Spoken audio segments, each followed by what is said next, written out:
One of the more controversial discoveries in China are the so-called Baigong pipes. The enigma of Mount Baigong's mysterious pipes remains one of the unresolved mysteries of the past decade. In 1996, a research expedition found around 24 pipes with diameters ranging from 1 to 50 inches, or 2 to 40 centimeters, embedded in the rock formations, suggesting an intricate man-made structure. These perplexing objects have sparked widespread media attention but have yet to be scrutinized by rigorous scientific study. Theories about their origins are abundant and varied, with suggestions ranging from an ancient water system to an advanced lake drainage mechanism.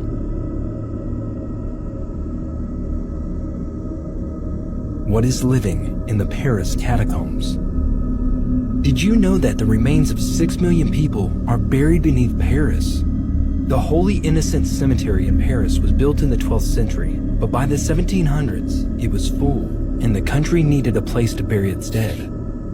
The bodies were exhumed and moved to the old mining tunnels underneath Paris. The catacombs are 200 miles of old tunnels that Paris was built on top of. Eventually, the bones were organized into elaborate structures and decorative features inside the tunnels.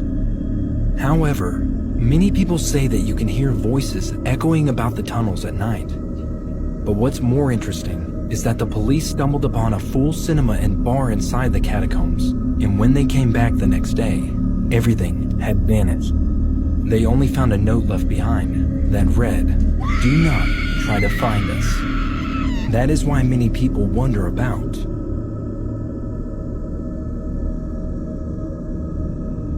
We're told electric trams appeared in the 1800 seconds, but what if I told you streetcars existed long before that? Old photos show cities with rail lines and carriages, yet no visible engines, no horses pulling them. So what powered them? Here's the twist. Some claim these were remnants of lost technology, possibly Tartarian free energy systems. The rails weren't just tracks, they were conductors channeling power through the ground. Think about it. Why do so many 19th century early streetcars look identical worldwide? From Europe to Asia to America, as if they weren't inventions but leftovers from a global system. And when official history caught up, we were told, look, electricity is new, here's the first tram. But in reality, people may have been riding silent, self-moving cars decades or centuries before. So ask yourself, were streetcars really a 19th century innovation or proof that advanced transport existed long before we were allowed to know?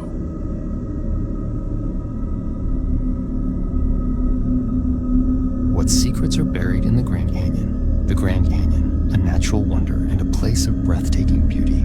But what if it's hiding more than just scenery? When miners began searching for gold in the Grand Canyon, they reportedly found so much that the gold index crashed. Instead of profiting, the government swiftly shut down all mining operations, declaring the area a protected site. But was it really about preservation, or was it about keeping something else hidden? Well, you see, explorer Seth Tanner claimed to have found ancient Egyptian hieroglyphics in a cave deep within the canyon, along with artifacts that didn't belong to any known Native American culture.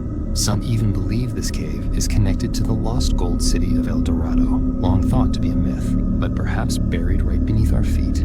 Even today, large parts of the Grand Canyon are off-limits to the public, with no clear explanation as to why. Could it be protecting untold riches, ancient secrets, or something far more dangerous? So maybe the question we should be asking ourselves is,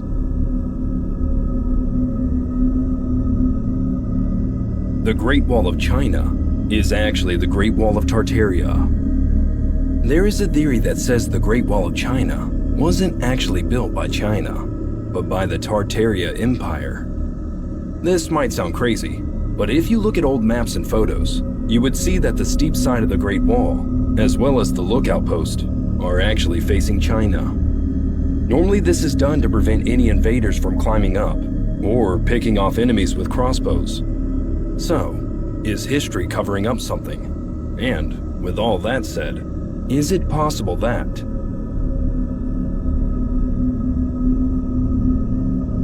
did Malaysian Airlines MH370 end up on this mysterious island? If you comb the Indian Ocean, you might come across a mysterious 14-kilometer military island called Diego Garcia.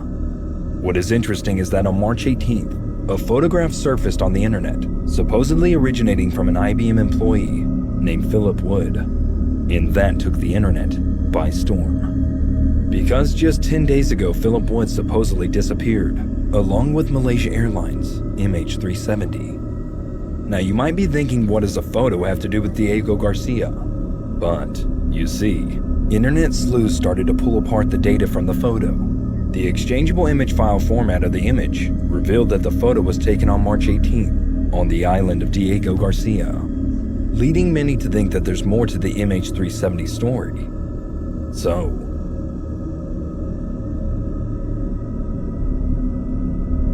Three Overlooked Mysteries in History, Part 9. Number 3. The painter and amateur archaeologist Flinders Petrie discovers a strange artifact in the ruins of the ancient Egyptian city of Abydos. A series of hieroglyphs that seem to represent helicopters, submarines, and airplanes. Some suggest that these hieroglyphs, known as the Abydos hieroglyphs, are proof of advanced technology in ancient Egypt, while others attribute them to visual coincidences and erosion. Number 2. On December 8, 1941, the submarine USS Seawolf is ordered to attack any ship trying to flee the island of Guam, following the attack on Pearl Harbor. The submarine spots an unidentified ship, attacks it, and sinks it. It later turns out that the ship was the SS Cynthia Olsen, an American merchant vessel. All crew members died.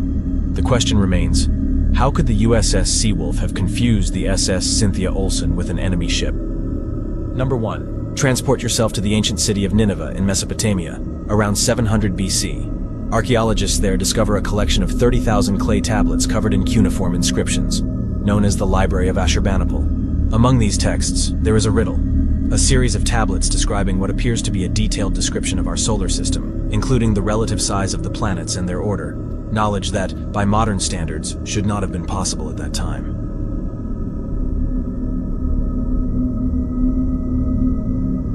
What if the greatest cover-up in modern history didn't happen in secret, but in front of millions of people? Between the 1800s and early 1900s, world's fairs appeared across the globe. Chicago, St. Louis, Paris, San Francisco. Enormous cities filled with grand domes, towers, and impossibly advanced buildings constructed in record time. At least, that's what we were told. Some of these fairgrounds were over 600 acres and held hundreds of monumental structures. Yet they were supposedly built in just 2 years, using horses, hand tools, and primitive machinery. Architecture that rivaled ancient empires, built faster than modern skyscrapers. And here's the strange part. After each fair ended, these buildings weren't preserved. They were destroyed, burned, or buried, erased, as if they were never meant to exist. Why spend millions to create entire cities just to tear them down months later? Some researchers believe the world's fairs weren't celebrations of the future, but funerals for the past.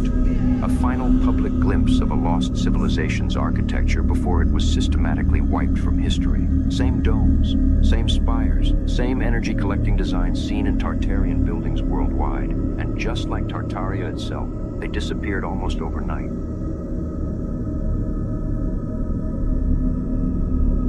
This tree was older than the pyramids, and yet it was cut down. It wasn't for survival, not for lumber, not for shelter. It was pure arrogance, the thrill of conquest, treating a living monument like a trophy. It took 8 full days of sawing before the giant finally fell. 8 days to erase thousands of years of life. And when it crashed to the ground, people cheered, as if they had defeated an enemy. But this tree wasn't an enemy. It was a being that had stood for millennia, watching civilizations rise and fall, carrying the memory of ages in its rings. To many, it seemed alive, with spirit, with presence, with wisdom carved into its trunk. And yet, it was destroyed.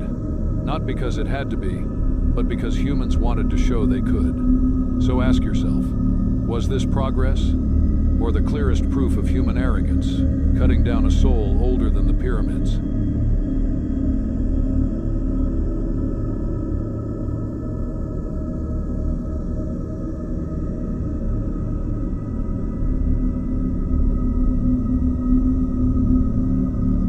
The Book of Enoch might be telling the truth. Now, we have been told that the Book of Enoch was taken out in the 4th century because it wasn't accurate to the original scriptures. But what if that wasn't the case? What if it was because it told the truth about humanity? Well, you see, It's described in the book about how a group of angels known as the Watchers started rebelling against God and began teaching humans things that they weren't supposed to know, like astrology and creating weapons of mass destruction. Not only did they do that, but they began laying with human women, which resulted in the birth of the Nephilims. Some argue that the book was false, but with the accounts of the way the world was shaped, the sun and the moon, and even the current location of the Watcher angels, maybe.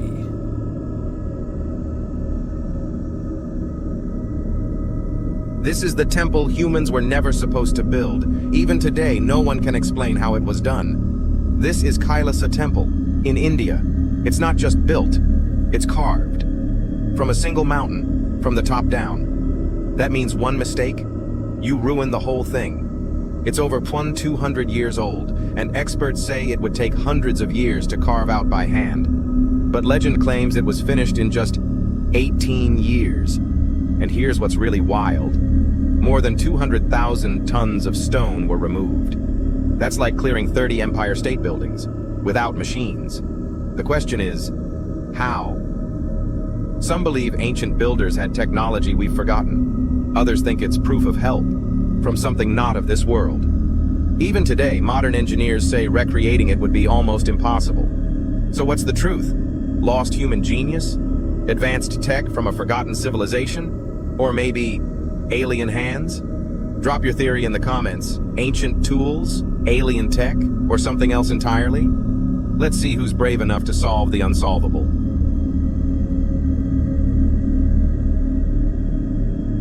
The Yangshan Quarry, located in the outskirts of Nanjing, China, is a trove of archaeological anomalies that defy conventional understanding of ancient engineering. The centerpiece of this mystery is the gargantuan megalithic block estimated to weigh 16,000 tons, making it the largest known stone ever cut by human hands.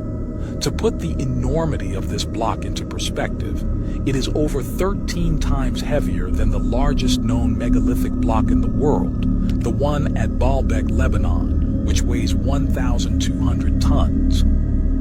The logistics of cutting, extracting, and transporting a stone of this magnitude are staggering to consider. With our current technological capabilities, moving a 16,000-ton block would be an impossible task, no matter how many cranes and other heavy machinery we use.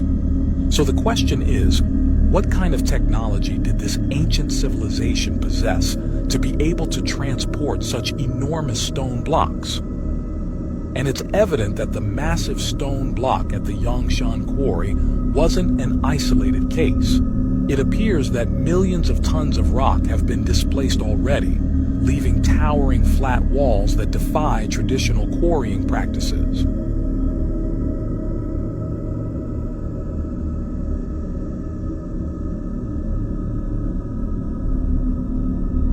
Wow, okay, are you ready for this? So, we're days away from a once-in-a-lifetime moment. 3i Atlas is about to graze the sun, and it's getting more and more interesting, frankly, strange by the day. Let's go through what's verified, what's speculation, and why everyone is watching 3i Atlas so closely right now. So as of October 23rd, 3i Atlas is about 360 million kilometers from Earth. It's currently passing through Virgo, and it's headed for its closest point to the sun around October 29th. It will be just inside of Mars's orbit. ESA's ExoMars and Mars Express, these orbiters have captured the object earlier this month. It was a faint white blur surrounded by a glowing coma. Telescopes like Gemini South have confirmed it's slowly forming a tail, but it's still super faint because it's so far. The Swift Observatory measured it shedding water like a cosmic fire hose. Now, normally we'd expect regular updates from NASA, but the timing is very odd. So while ESA and independent astronomers have been posting, NASA... Everyone needs to get ready because the newest update about Atlas 3i changes everything. Scientists and NASA were already really concerned about this strange behavior, but now over the weekend, with the Gemini telescope, they took photos of Atlas 3i next to the sun. You know what they saw? They saw it shooting a jet stream into the sun. This comet that people keep calling a comet, or there's nothing to worry about here, there's nothing to see. Obviously there is, because scientists that work for Harvard, NASA, and China are reporting that this is concerning. We have a rogue comet that is shooting some kind of jet stream of material or matter into our sun. Like, this is huge. People need to realize how big of a deal this is. They already said 40% probability it's not natural. It means it's made by an intelligent life form. 40% chance, and now it's shooting a jet into our sun. We're gonna get more updates. This is huge.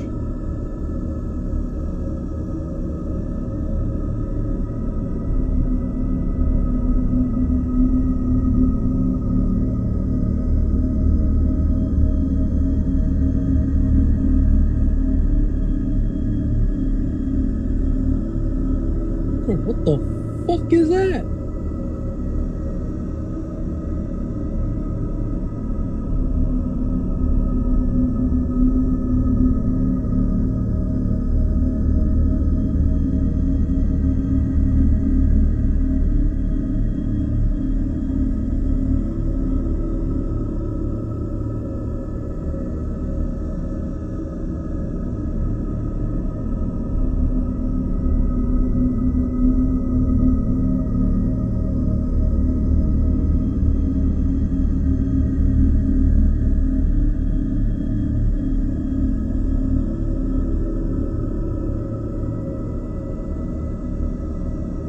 We know of thousands of planets outside of our solar system, and many of them are made of and covered in rocks. There's a type of rock that will never be found anywhere other than Earth, because these are rocks that were polished inside the body of a dinosaur. These weirdos would purposely swallow rocks to help them with their digestion, and specifically herbivores to help grind up the plants in their stomach. They made themselves internal blenders. They're called gastroliths, and originally they can be any kind of rock, but then of course they pass through the body of an animal. Paleontologists have found fossilized dinosaurs with just piles of rocks in their stomachs. Piles of rocks. The rocks don't make sense for the areas in which they were found. There are animals today that are still rock swallowers, mostly birds and crocodiles and seals and toothed whales. So plant eaters and active swimmers. Scientists don't really know why the swimmers do this, but maybe to help control their buoyancy so they can do weird things like this. If you got to give an alien a gift, one that shows the geologic and biologic processes of Earth would be a great option, because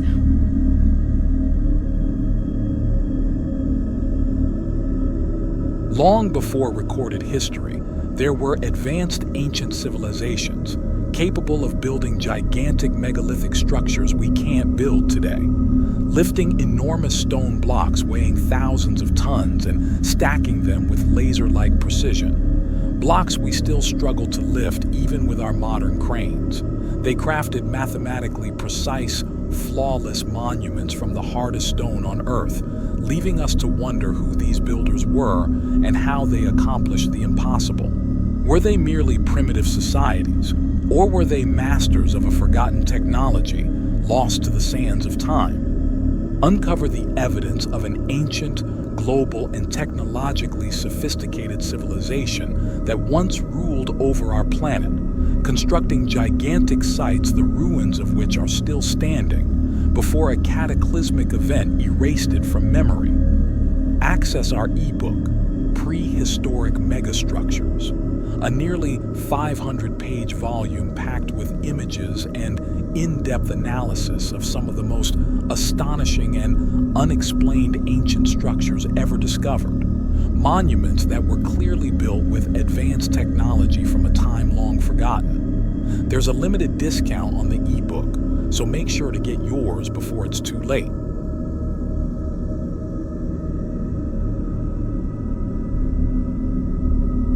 Why is there a great silence?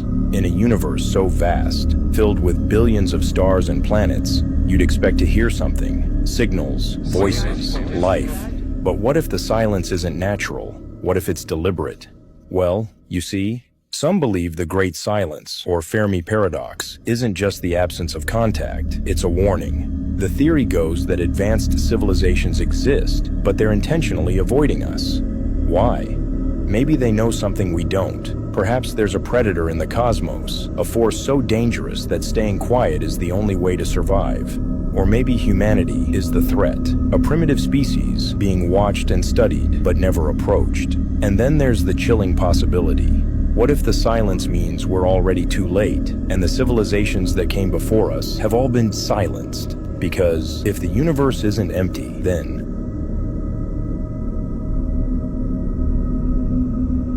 In 1894, Russian gold prospectors dredging a peat bog near the Shigir River made a startling discovery. A huge wooden idol preserved in the antiseptic mud as if in a time capsule.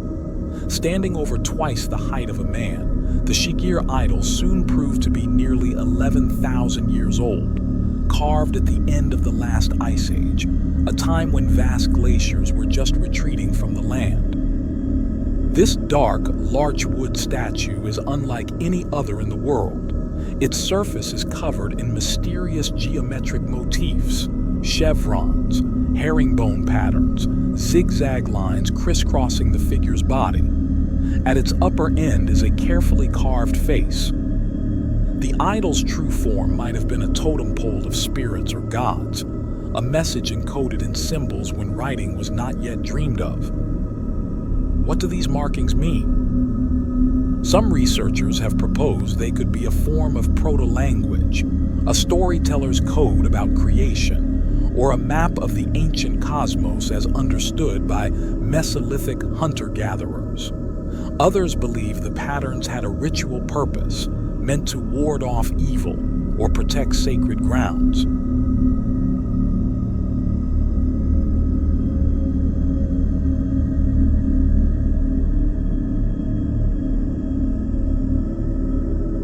Is the government hiding an entire civilization from us? The Tartarians were said to be a civilization that unlocked the key to free energy, allowing the Tartarians to advance exponentially, as citizens were allowed to express their creativity freely, without the stress of work, leading to many great inventions and grand architecture. However, a powerful organization that controlled the world with a cell of energy had already invested heavily into energy production and lobbied against Tartaria, as free energy will essentially take away all the control that they had. This organization tore Tartaria apart and erased them from our history books, making it seem like Tartaria never existed. But if you look carefully, the evidence of Tartaria is still there, in old maps, in architecture around the world that seemed to advance, places like the Taj Mahal, the Great Wall of China, or even the pyramids in Egypt looked way too advanced to have been built by their respective nations, but collectively, all have similar themes in their design, similar themes aimed at harvesting energy. So,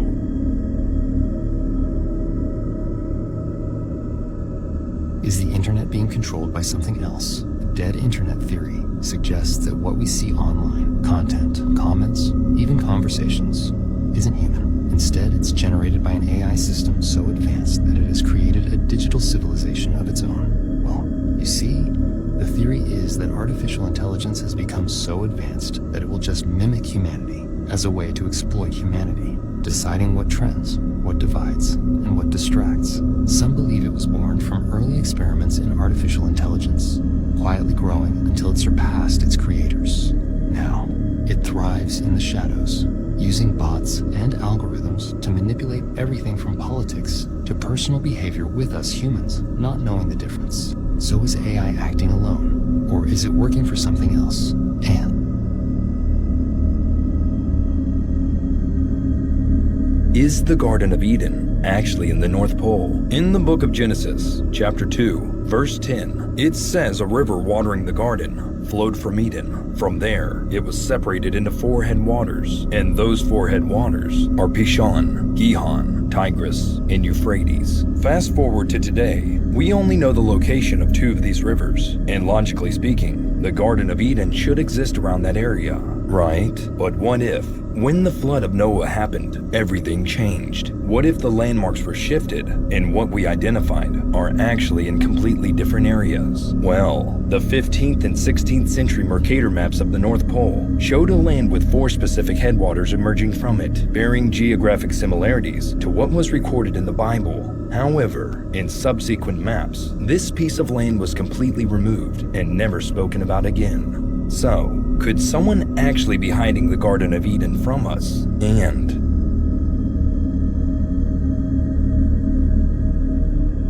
over 6,000 years ago, a mysterious civilization had detailed maps of our solar system. The Sumerians created these drawings using clay. The surviving drawings show that they understood that the sun is a star at the center of the solar system and that other planets revolve around it.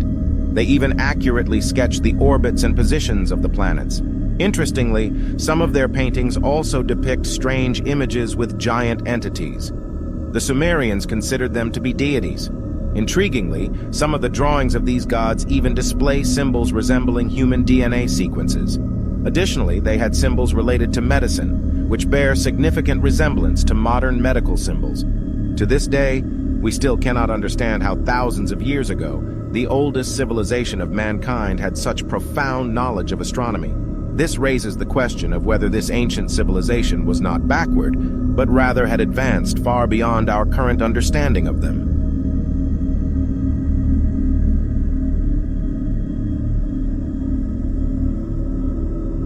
Check this out. The pyramid, the Great Pyramid, is located at the center of landmass on Earth. Not the center of the Earth, the center of landmass. Now, the only way you can put the pyramid at the center of landmass is you have to have a polar orbiting satellite. If we were to do it today, a polar orbiting satellite that's orbiting this way, and as the Earth spins on its axis, you're taking swaths of data and you're calculating the landmass, and then you're going to say, okay, this is the center point for landmass, and you put it there.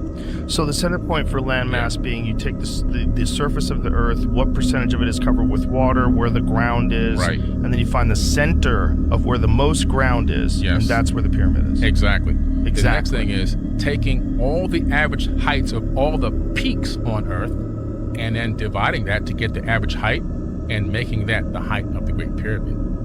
Now, you can't just randomly calculate those numbers, okay? That's the average height of all the mountains and the peaks on Earth? That's right. Wow. That's right, and that's an absolute fact.